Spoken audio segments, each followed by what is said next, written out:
안녕하세요. 이게 해피바이러스입니다. 오늘 제주도 날씨는 굉장히 뜨거워요. 햇볕도 뜨겁고 바람은 시원하고 새소리 들으면서 오늘 리듬책 한번 읽어볼까요? 네, 이 책 오늘 읽을 거는 몇 쪽을 읽어드릴까요? 네. 원인을 정확히 인지하는 순간 부정적 생각은 저절로 날아간다.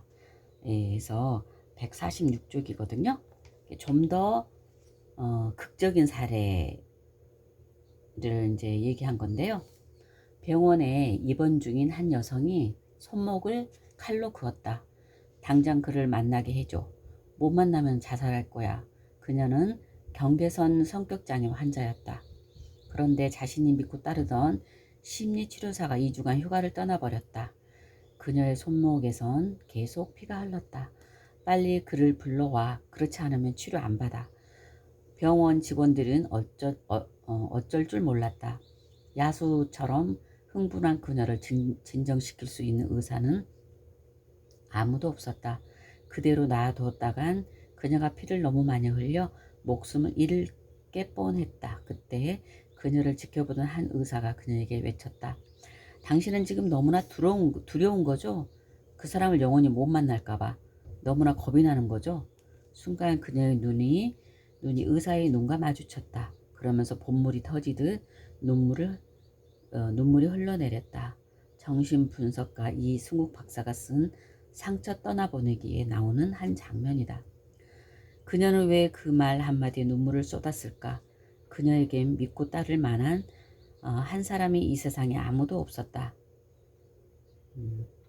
그녀에게 믿고 따를 만한 사람이 이 세상에 아무도 없었대요.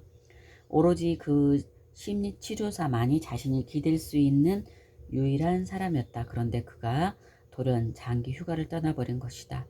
그녀는 공포에 질렸다. 의사는 그 공포의 원인을 알아차리고 인정해 주었다. 그것만으로 그녀의 마음속에 도사리고 있던 부정적 생각은 가라앉았다. 예, 여기 필레이 박사님이 이렇게 말씀하셨네요.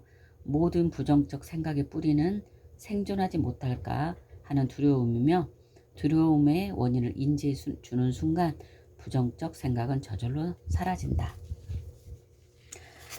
그래서 하버드 의대의 필레이 박사는 네, 그렇게 이제 그 얘기를 하셨고요. 하지만 우리는 부정적 생각이 생기면 무조건 그냥 덮어버린다. 덮어버리면 사라지려니 생각한다. 하지만 무조건 덮어버리면 부정적 생각도 화가 난다. 난 위험 신호가 켜져서 찾아온 건데 오히려 날 가둬놓다니. 부정적 생각의 억울함을 풀어줘야 한다. 억울함을 풀어주는 방법은 부정적 생각을 덮어버리지 않고 자세히 관찰하는 것이다. 그럼 부정적 생각의 원인이 드러난다. 원인은 10중 8구 근거 없는 허상이다. 부정적 생각 자체도 바라보는 순간 거품처럼 꺼져버리는 허상이다. 그래서 부정적 생각은 내가 그 원인을 이해해 주거나 그 원인이 근거 없는 것으로 드러나는 순간 리듬을 타고 마음 밖으로 날아간다.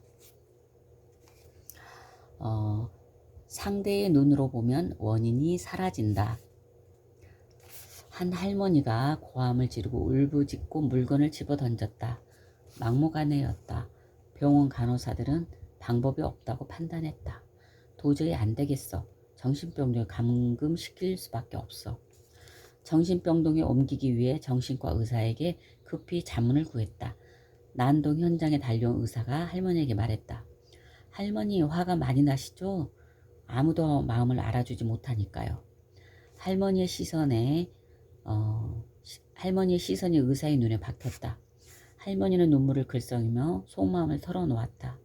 그녀는 대학 교육을 받은 지적인 사람이었다. 그런데 수년 전 시력을 잃었다.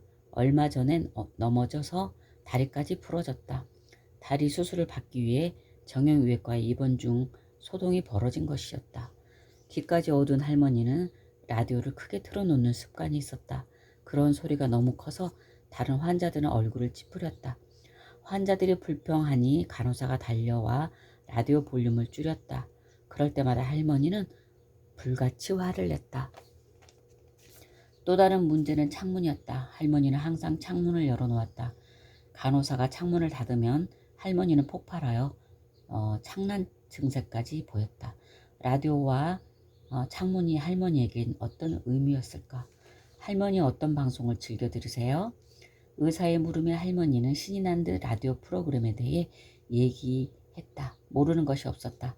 새벽 프로그램부터 심야 프로그램까지 훤히 꿰고 있었다. 어떤 프로그램이 가장 재미있고 유익한지, 진행자는 누구인지, 진행자가 어떤 농담을 잘하는지도 흥미진진하게 설명해 줬다. 그녀가 매일 빼놓지 않고 라디오를 듣는 더 큰 이유가 있었다. 저는 라디오를 듣고 날짜와 시간을 알지요. 세상이 어떻게 돌아가는지, 오늘 날씨는 어떤지도 뉴스를 들어보면 알 수 있어요. 눈이 먼 그녀에게는 라디오는 세상을 바라보는 눈 역할을 하고 있었다. 그럼 그녀는 왜 창문을 열어놓는 것일까? 저는 창문을 통해 버스가 도착하는 소리도 듣고 우유 배달 소년의 자전거 소리도 들어요. 새소리와 산들 바람도 창문을 열어놓아야 느낄 수 있죠. 그녀는 열린 창문을 통해 바깥 세상과 접촉하는 것이었다. 말하자면 라디오와 창문은 그녀의 눈이었고 다리였다.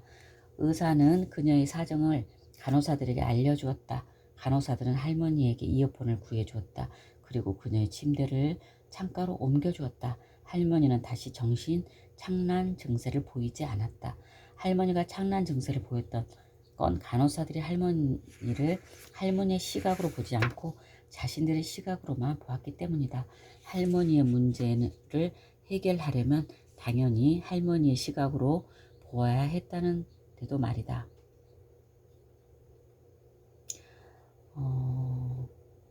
저 사람이 틀렸어. 내 시각에 갇혀 있을 땐 누구나 이렇게 생각하기 쉽다. 그래서 짜증도 나고 화도 난다. 하지만 상대의 시각에서 보면 그럴 수도 있겠구나 하고 고개를 끄덕이게 된다. 그렇게 보면 이 세상에 틀린 사람은 없다. 누구나 자신의 시각에서 보면 옳다. 이 세상에 존재하는 모든 것이 상대적이다. 우주에 태양과 지구만 있다고 상상해보자. 태양에서 보면 태양은 정지해 있고 지구가 태양을 돈다. 지구에서 보면 지구는 정지해 있고 태양이 지구를 돈다. 둘 중 어느 쪽이 시각이 틀리거나 맞는지 증명할 수 있을까? 불가능하다. 왜냐하면 그건 사실의 문제가 아니고 선택의 문제이기 때문이다. 아인슈타인은 이 세상에 존재하는 모든 현상이 상대적이라는 사실을 증명했다. 우리는 지구가 태양을 돈다고 배운다 하지만 아인슈타인은 지구가 정지해 있고 태양과 달 등 모든 별과 은하가 복잡한 길을 따라 지구 주위를 돈다고 말해도 틀릴 것은 아니다 라고 했다. 그건 옳다, 틀리다의 문제가 아니다. 그저 선택의 문제라는 것이 실제로 달에 착륙했던 우주 비행사들은 달이 정지해 있고 지구가 달 주위를 도는 것처럼 이야기했다. 사람들은 이처럼 평소 자신의 시각에서 모든 걸 바라본다. 네, 정말 이 책을 읽으면서 많은 거를 배우고 느끼는 것 같아요. 다 내 시각으로 보면은 그렇겠죠. 근데 서로 입장 바꿔서 생각해 보는 거, 그거하고 이제 똑같은 내용이라고 봐요. 요거를 응용하시면서 삶의 지혜로 삼았으면 좋겠습니다. 오늘도 좋은 하루 되시고요. 다음에 또 만나요. 안녕히 계세요.